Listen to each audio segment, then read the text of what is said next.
የመድፈኞቹ አሰልጣኝ ሚኬል አርቴታ ስለነገው እጅግ ተጠባቂ የዌስትሃም ጨዋታ ወሳኙን መግለጫ ሰጥቷል። በርካቶች እንግዲህ አሁንም አርሰናል ፓሪስ ሰን ጀርሜን በሚል ዜና አድማጩን እያሰለቹት እንደሚገኙ ግልጽ ነው። አሁን ግን ትኩረት ሁሉ መሆን ያለበት የነገው የዌስትሃም ጨዋታ ነው። ምክንያቱም ለኔ ከጠየቃችሁኝ ከሻምፒዮንስ ሊጉ ፍጻሜ በላይ የነገው የዌስትሃም ጨዋታ እጅግ በጣም ወሳኝ ነው ለአርሰናል የሚል እምነት አለኝ። አርቴታ ታዲያ ስለ ጁሪየን ቲምበርና ስለ ሚኬል ሜሪኖ ጉዳት ተናግረዋል። እንደዚሁም ደግሞ ስለ ሉዊስ ስኬሊ ተናግረዋል። በጣም የሚያዝናና ደግሞ ከትሮሳርድ ጋር ስለ ደነሰው ዳንስም አርቴታ ተናግሯል። ስለ ዌስትሃምም ተናግሯል። በነገራችን ላይ የዌስትሃሙ አሰልጣኝ ኑኖ ስፒሪቶ ሳንቶስም ስለ አርሰናል ተናግረዋል። በስተመጨረሻ ደግሞ አሰልጣኝ ፔፕ ጋርዲዮላም ስለ አርሰናል ተናግረዋል። አርሰናል ላይ እንግዲህ ፔፕ ጋርዲዮላ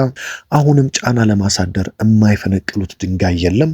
ታዲያ ዛሬም ስለ አርሰናል ተናግረዋል ፔፕ ጋርዲዮላ። ስለዚህ እነዚህን ወሳኝ ማዳመጥ ያለባችሁን መረጃዎች ሁሉ በቅደም ተከተል እንደተለመደው በአማረ መልኩ ወደ እናንተ አደርሳለሁ። ውድ አድማጭ ተመልካቾቼ ከእናንተ የሚጠብቀው ቪዲዮን ላይክ አድርጎ ብቻ መጀመር ነው። እናንተ ላይክ አድርጋችሁ ስትጀምሩ ራሱ ዩቲዩብ ለበርካቶች ስለሚያደርሰው ላይክ በማድረግ ጀምሩ። ይህንን ቻናል ያልተቀላቀላችሁ ደግሞ ሰብስክራይብ ማድረግ አይረሳ። በቀጥታ እንግዲህ ወደ መረጃዎቹ ነው የምወስዳችሁ ማለት ነው።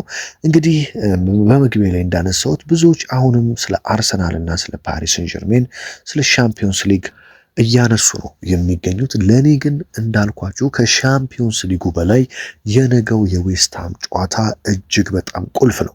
የነገው የዌስትሃም ጨዋታ በነገራችን ላይ ለፕሪሚየር ሊጉ ዋንጫ ብቻ ሳይሆን ለሻምፒዮንስ ሊጉ ዋንጫ ጭምር ትልቅ አስተዋጽኦ ያለው ጨዋታ ነው።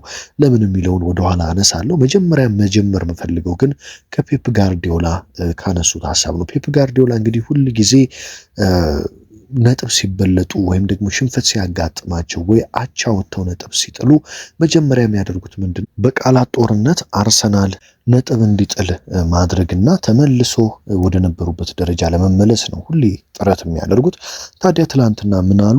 አሁንም ብሬንፎርድን አሸንፈን አርሰናል ላይ ጫና ማሳደር እንፈልጋለን። አርሰናል ነጥብ እንዲጥል ጫና ለማሳደር ብሬንፎርድን አሸንፈን ከዚህ በፊት እንዳደረግነው አርሰናል ነጥብ እንዲጥል ማድረግ እንፈልጋለን ሲሉ ፔፕ ጋርዲዮላ ተናግረዋል። ይህ ንግግር በቀጥታ ያደረጉት ለምን መሰላቸው? አንደኛ የአርሰናል ተጫዋቾች ይህንን ሰምተው ጫና ውስጥ እንዲገቡ ድጋሚ ነጥብ እንዲጥሉላቸው። የእሁዱ ጨዋታ ከባድ እንደሆነ ይታወቃል። ዛሬ ነው ማንቸስተር ሲቲ ቀድሞ ምሽት 1 ተኩል ላይ በኢትሃድ በሜዳው ከብሬንፎርድ ጋር የሚጫወተው። ለዛ ነው ጋርዲዮላ ብሬንፎርድን አሸንፈን አርሰናል ላይ ጫና ማሳደር እንፈልጋለን ሲሉ መናገር እየፈለጉት ማለት ነው። የአርሰናል ተጫዋችና አርቴታ ላይ የስነ ልቦና ጨዋታ ለመጫወት ማለት ነው። አርሰናሎች ግን በአሁኑ ይህንን ይቀበላሉ፣ ጫናውን ይቀበላሉ። የስነ ልቦና እንደዚሁም የጭንቅላቱ የበላይነት ይወሰድባቸዋል የሚል እምነት የለኝም። በአሁኑ እንግዲህ የፔፕ ጋርዲዮላ የጭንቅላት ጨዋታ የሚሰራ አይመስለኝም እንደኔ። ምክንያቱም አርሰናሎች በጣም በከፍተኛ መነቃቃትና ጥሩ ስሜት ላይ ያሉት፣ ምክንያቱም በአውሮፓ ሻምፒዮንስ ሊግ ፍጻሜ ደርሰዋል። በተከታታይ ኒውካስትልና ፉልሃምን አሸንፈዋል። ስለዚህ በቀላሉ ለፔፕ ጋርዲዮላ ጨዋታ ይንበረከካሉ የሚል እምነት የለኝም። ያው ፔፕ ጋርዲዮላ በአሁኑ ሰዓት የቻሉትን ሁሉ አድርገው ወደ ዋንጫው ፍክክር ለመመለስ ስለሚፈልጉ ማለት ነው። እንግዲህ አሰልጣኝ ሚኬል አርቴታ ሰፋ ያለ መግለጫውን ሰጥቷል ስለ ነገው ጨዋታ። መጀመሪያ ስለ ጉዳት መረጃ ነው ያነሳው። በጣም ጥሩና አስደሳቹ ዜና ለአርሰናሎች ምንም አይነት አዳዲስ የጉዳት መረጃ እንደሌለ አሰልጣኝ ሚኬል አርቴታ አሳውቋል። ባለፈውም ቡካዮ ሳካም ተቀይሮ የወጣው ለጥንቃቄና ለዌስትሃሙ ጨዋታ ዝግጁ ለማድረግ እንጂ ምንም ጉዳት ገጥሞት እንዳልሆነ አረጋግጠዋል። እንግዲህ ደስ ያለኝ ነገር አርቴታ በስተመጨረሻም ቢሆን እየነቃ መጥቷል። ምክንያቱም ታቁን ከዚህ በፊት ቡካዮ ሳካ ተጎዳም አልተጎዳም 90 ደቂቃ በሚያስፈልግም በማያስፈልግም ጨዋታ እያጫወተ እንዴት እንደተጎዳ ገብቶታል ብዬ አስባለሁ። ለዛ ነው ተጫዋቾች ሳይጎዱም ኃላፊነት እየወሰደ ሪስክ እየወሰደ ቀድሞ እየቀየረ እረፍት እንዲያገኙ ያደረገው ማለት ነው። ስለዚህ ቡካዮ ሳካ ምንም የገጠመው ጉዳት እንደሌለና ምንም አዲስ ጉዳት እንደሌለ ተናግረዋል። ስለ ቲምበርና ስለ ሜሪኖ ሲያነሳ አርቴታ ምን አለ? የቲምበር ጉዳት ከጠበቅነው በላይ ውስብስብ ነው። ይህ ሁሉ ጊዜ ከጨዋታ ይርቃል ብለን በፍጹም አልጠበቅንም ነበር። ይህ ጉዳት ለእኔም ለተጫዋቹም ካጋጠሙን በጣም ከባድ ነገሮች አንዱ ነው፣ ከኤሲኤሉ ጉዳት ቀጥሎ ማለት ነው። ስለዚህ የቲምበር ጉዳት አሁንም ውስብስብ እንደሆነና ነገር ግን እሱን በፍጥነት ለመመለስ ቢቻል ለፓሪስ ሰን ጀርሜኑ የፍጻሜ ጨዋታ እንዲደርስ ለማድረግ እየሰሩ እንደሆነ ተናግረዋል ማለት ነው አሰልጣኝ ሚኬል አርቴታ። እንደዚሁም ደግሞ ሚኬል ሜሪኖም ከነገው ጨዋታ ውጪ እንደሆነ አረጋግጠዋል ከዌስትሃሙ ጨዋታ፣ ነገር ግን በደንብ እያገገመ እንደሆነ አንስተዋል ማለት ነው። ስለዚህ ሃቨርትም ኦዴጋርድም ሳካም ብሉ ሌሎች ተጫዋቾችም ለነገው የዌስትሃም ጨዋታ ሙሉ በሙሉ ዝግጁ እንደሆኑ ተረጋግጧል። ሌላ አርቴታ ስለ ደጋፊዎች ያነሳው ነገር በጣም ትልቁ ጉዳይ ነው። አሰልጣኝ ሚኬል አርቴታ ምን አለ? በእያንዳንዱ ክስተት ተደሰቱ። አሁን የምትጨነቁበት ጊዜ አይደለም፣ መደሰት አለባችሁ። ተዘጋጁ። በውድድር ዘመኑ በሙሉ ያሳየነውን የኃይል የረሃብና የፍላጎት ደረጃ ፍሬውን ልናገኝ ከጫፍ ደርሰናል። ፍሬውን ልንበላው ነው። ለግባችን እየቀረብን ነው እና አሁን የምናደርገው እያንዳንዱ ነገር ሁሉ ተጽዕኖ ይኖረዋል። የእናንተ ድጋፍ ከመቼም ጊዜ በበለጠ ያስፈልገናል። በሻምፒዮንስ ሊጉ የነበሩ ደጋፊዎች እጅግ በጣም ወሳኝ ነበሩ። የነሱ ድጋፍ ወደ ሻምፒዮንስ ሊግ ፍጻሜ እንድናልፍ አድርጎናል። እንደዚህ አይነት ድባብ በስቴዲየም ውስጥ ከዚህ በፊት አይተን አናውቅም። እንዲህ ሲሆን ይህንን ቡድን እየተሻለ ያደርገዋል። ስለዚህ እባካችሁ አሁንም አብራችሁን ሁኑ። ፍሬውን የምንበላበትና የምንደሰትበት ጊዜ ደርሷል ሲል አሰልጣኝ ሚኬል አርቴታ ለአርሰናል ደጋፊዎች ተናግሯል ማለት ነው። ከአትሌቲኮ ማድሪድ ጨዋታ በኋላ ከፍተኛ የደስታ ስሜት ውስጥ ነበርኩ። ይህ ጨዋታ ለሁሉም ሰው ምን ማለት እንደሆነ ሁላችንም እናውቃለን። ለደጋፊዎች፣ ለተጫዋቾችና ለአሰልጣኝ ሰራተኞች እንደዚሁም እንዳለ የቡድኑ ስታፍ ምን ያህል አስፈላጊ እንደሆነ ማወቅ ይቻላል። ግን እመኑኝ፣ እዚህ ጋር ነው ጥሩ ነገሩ። ግን እመኑኝ ከጨዋታው በኋላ ትኩረቴ ጉልበቴና ሁሉም ነገሬ በቀጥታ ወደ ዌስትሃም ሆኗል። ወደዚያ ለመሄድና ጨዋታውን ለማሸነፍ በተቻለ መጠንና በተሻለ መንገድ ለመዘጋጀት በአእምሮም በአካል በቴክኒክና በታክቲክም እየሰራን እንገኛለን። አሁን የአትሌቲኮ ማድሪዱ ጨዋታ አልፏል። ትኩረታችን ዌስትሃምና ዌስትሃም ብቻ ነው ሲል አሰልጣኝ ሚኬል አርቴታ አንስቷል ማለት ነው። ከዛም በኋላ ስለ ትሮሳርድ ዳንስ አንስቶ ነበር። እቺን እናንተም ትንሽ ያው ፈገግ እንድትሉ ስለፈለግኩኝ አርቴታ እንግዲህ ከትሮሳርድ ጋር የደነሳት ዳንስ በጣም ብዙዎች እየተቀባበሉት ሲገረሙ ነበር። አንዳንዶች ደግሞ መቼ ዋንጫ በላና ነው እንደዚህ የሚደሰተው እያሉ ሲተቹት ነበር። አርቴታ ግን የመለሰው መልስ ደስ ይላል። ግድም አይሰጠኝም ማንም ምንም ቢል፣ እኔ ደስታ ላይ ነበርኩኝ። ከትሮሳርድ ጋር ያረኩት ነገር አስደስቶኛል። በየቀኑ እደሰታለሁ።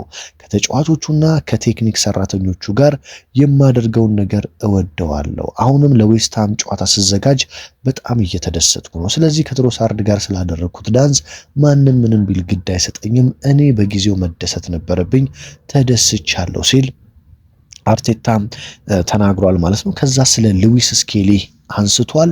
እሱ እጅግ በጣም በምንፈልገውና በተሻለ ሁኔታ ላይ የተገኘ ይመስለኛል እና ለቦታው የሚፈለጉትን መመዘኛዎችንም እያሟላ ነው። እስካሁን እሱ ለምን እንዳልተጠቀምኩት ምክንያቶችን ይረዳል። እሱም ልዩ ነበር፣ ባህሪውም እንዲሁ ልዩ ነው። እሱ እድል ሲሰጠው በእድሉ ምላሽ እንደሚሰጥ ለሁሉም አሳይቷል ሲል ሉዊስ ስኬሊ ብቃት እንደተደሰተ ተናግሮ ስለ ዴክላን ራይስ ደግሞ ራይስ ለአርሰናል የሚሰጠው ነገር እጅግ በጣም ልዩ ነው። ከኛ ጋር ያሳየው ብቃት እጅግ አስደናቂ ነው። እሱ ከመሪዎቻችን አንዱና ከዋና ተጫዋቾቻችን መካከል አንዱ ነው። ለክለቡና ለቡድኑ የሚያመጣው ነገር እጅግ ተጽዕኖ ያለው ነው።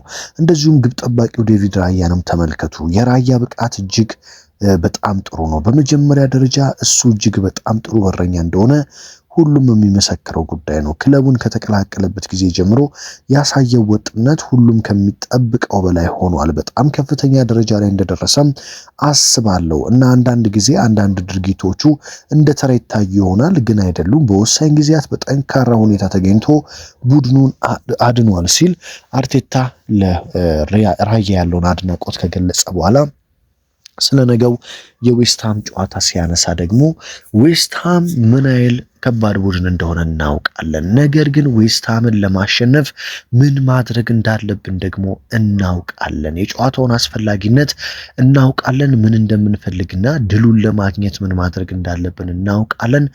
ዝግጁ ነን ሲል አርቴታ እንግዲህ ለዌስትሃሙ ጨዋታም ዝግጁ መሆኑን አረጋግጧል ማለት ነው። የዌስትሃሙ አሰልጣኝ ኑኖ ስፕሪቶ ሳንቶስ ደግሞ አርሰናል ከባድ ቡድን እንደሆነ እናውቃለን፣ ነገር ግን አንዳንድ ድክመቶች አሉበት አርሰናል።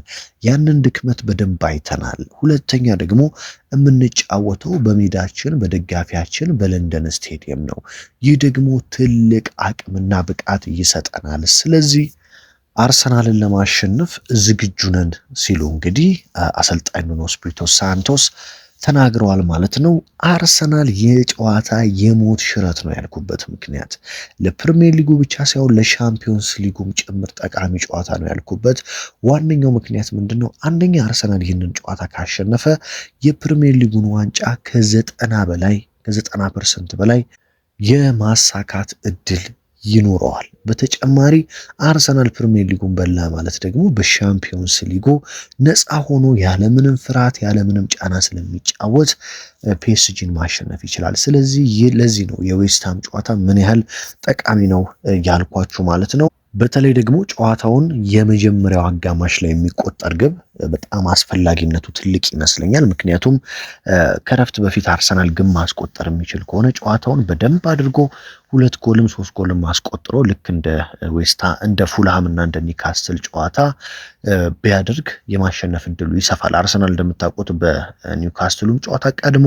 በ8ኛው ደቂቃ አካባቢ ነው ያስቆጠረው። በፉልሃሙም ጨዋታ በ10-15 ደቂቃ ውስጥ ነው ቀድሞ ግብ ያስቆጠረው። ከረፍት በፊት 3-0 ነው እየመራ የወጣው። ስለዚህ አርሰናል ዌስትሃምም ላይ በፍጥነት ጨዋታው እንደጀመረ ተከታታይ ማጥቃቶችን አደጋዎችን በመፍጠር በመጀመሪያዎቹ 10 እና 20 ደቂቃዎች ዌስትሃምን በማስደንገጥ ግብ የሚያገኝ ከሆነ ጨዋታውን በደንብ አድርጎ ተቆጣጥሮ የማሸነፍ ትልቅ እድል ይኖረዋል ብዬ እኔ በግሌ እጠብቃለሁ ማለት ነው። እንግዲህ የእንግሊዝ ፕሪሚየር ሊግ ዛሬ ይጀምራል። ዛሬ በጣም ከሚጠበቁ ጨዋታዎች አንዱ ብሬንትፎርድ ከሲቲ የሚያደርጉት ጨዋታ ይጠበቃል። በነገራችን ላይ ብሬንትፎርድ ቀላል ተጋጣሚ አይደለም፣ በጣም ከባድ ተጋጣሚ ነው።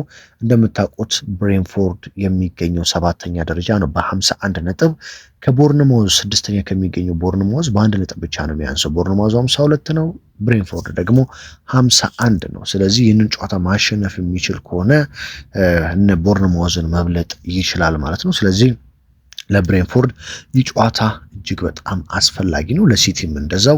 በነገራችን ላይ ሲቲ ዛሬ ነጥብ የሚጥል ከሆነ የዋንጫ ፉክክሩ ሙሉ ለሙሉ ያበቃል የሚል እምነት ነው ያለኝ። ሲቲ በብሬንትፎርድ ዛሬ ነጥብ የሚጥል ከሆነ ማለት ነው። ሌላኛው መጥፎ ዜና ለሲቲዎች ደግሞ ሮድሪ በዛሬው ጨዋታ ላይሰለፍ እንደሚችል፣ በቋሚነት ላይ ጀምር እንደሚችል ፔፕ ጋርዲዮላ ተናግረዋል። እንደዛ የሚሆን ከሆነ ለአርሰናል ጥሩ እድልን ይዞ ይመጣል የሚል እምነት አለኝ ማለት ነው። ፕሪሚየር ሊጉ ዛሬ ሲጀምር 8 ሰዓት ተኩል ሊቨርፑል ከቼልሲ፣ ብራይተን ከወልቭስ 11 ሰዓት፣ ፉላም ከቦርንማውዝ 11 ሰዓት፣ እንደዚሁም ሰንደርላንድ ከማንቸስተር ዩናይትድ 11 ሰዓት ሲጫወቱ ተጠባቂው ጨዋታ ምሽት 1 ተኩል በኢትሃድ ማንቸስተር ሲቲ ብሬንትፎርድን ያስተናግዳል። ነገ እሁድ ዕለት ደግሞ በርንሌ ካስቶን ቪላ 10 ሰዓት ሲጫወቱ በተመሳሳይ 10 ሰዓት ክሪስታል ፓላስ ከኤቨርተን እና ኖቲንጋም ፎረስት ከኒውካስትል ዩናይትድ ይጫወታሉ። ምሽት 12 ሰዓት ተኩል በጣም ተጠባቂ የሆነው መድፈኞቹ አርሰናሎች በዌስትሃም ለንደን ስቴዲየም ዌስትሃምን የሚገጥሙበት ጨዋታ የሚጠበቅ ይሆናል ማለት ነው። እንግዲህ የዕለቱ ወሳኝ ስፖርታዊ መረጃዎች እነዚህ ናቸው። አርቴታ ስለ ተጫዋቾች ጉዳት እንደዚሁም ስለ አርሰናል ከዌስትሃም ጋር ስላለው ጨዋታ፣ ስለ ደጋፊዎችና ለዋንጫው እጅግ ስለተቃረቡበት መንገድ አነሱ። ፔፕ ጋርዲዮላ አሁንም አርሰናል ላይ ጫና ለማሳደር እየቀጠሉ ነው፣ እየሞከሩ ነው። ምን ይፈጠራል? ዛሬ ሲቲ ከብሬንትፎርድ ስንት ለስንት ይጠናቀቃል የሚል እምነት አላችሁ? ሲቲ ብሬንትፎርድን ያሸንፋል ወይስ ደግሞ በብሬንትፎርድ ተሸንፎ ነጥብ ይጥላል ወይስ አቻ ይወጣል የሚለውን፣ እንደዚሁም ደግሞ ነገስ አርሰናል ከዌስትሃም ጋር ስንት ለስንት የሚጠናቀቅ ይመስላችኋል? እንግሊዝ ፕሪሚየር ሊግ የደረጃ ሰንጠረዥን አርሰናል ከሲቲ በ5 ነጥብ ርቆ በ76 ነጥብ እየመራ ሲሆን ሲቲ በ71 ነጥብ ሁለተኛ ደረጃ ይከተላል ማለት ነው። ሲቲ ዛሬ ብሬንትፎርድን ማሸነፍ የሚችል ከሆነ አርሰናል ነገ ከዌስትሃም እስኪጫወት ያለውን የነጥብ ልዩነት ወደ 2 ማጥበብ ይችላል። ማንቸስተር ሲቲ ዛሬ በብሬንፎርድ የሚሸነፍ ከሆነ ነጥቡ ባለበት ሲቀጥል፣ አቻ የሚወጣ ከሆነ ደግሞ ሲቲ 72 ነጥብ በመድረስ ከአርሰናል በ4 ነጥቦች ያንሳል። ውጤቱን እንግዲህ ምሽት 1 ሰዓት ተኩል የኢታድ ስቴዲየም መልስ ይሰጣል። አርሰናል ከዌስትሃም ደግሞ ነገ ምሽት የለንደን ስቴዲየም መልስ የሚሰጥ ይሆናል። ሀገር ውስጥ ከባህር ማዶ በመሆን በየዕለቱ ስፖርታዊ መረጃዎችን በመከታተል ከጎን የሆናችሁትን በሙሉ ከልብ እያመሰገንኩ በሌላ ወሳኝ መረጃ በሌላ ወሳኝ ጥንክር እስከምንገናኝ ድረስ በያላችሁበት ሰላም ተመኘሁላችሁ።